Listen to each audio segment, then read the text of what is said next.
it almost sounds odd to say in the context of talking about the Champions League, but I think it's Al Hilal that are actually the most vulnerable in this. And I think it's for two reasons. Firstly, I think on paper they've got the most difficult opponent of the three.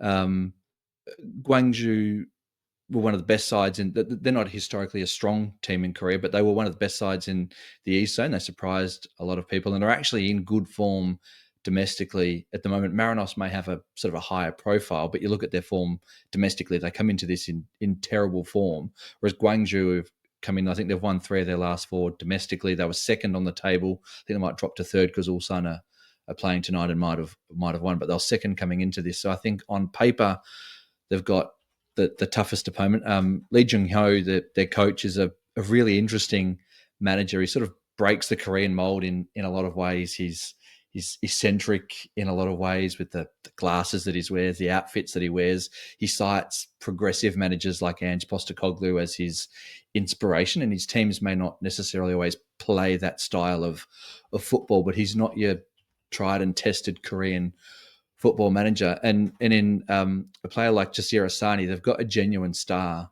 too, who turned the game against Vissel Kobe and can turn a game in a moment. So I think Hilal coming up against them in the quarterfinals is a banana skin because their form has nosedived domestically as well. They've only won 4 of their last 11, which for a side that went 40 odd games undefeated just recently is close to a full-blown crisis. You know, they've lost games to Etihad, they've lost games to Al Ahly, they've lost games to Paktakor in the previous round as well. And I just think they're vulnerable coming into this. And I remember a quote was used here in an AFL context, but it's an old Arnold Schwarzenegger quote from one of his movies that if it bleeds, we can kill it. And I think Al Hilal are bleeding at the moment. The aura that they have, I don't think necessarily, certainly within Saudi Arabia this season in the league, it doesn't exist anymore.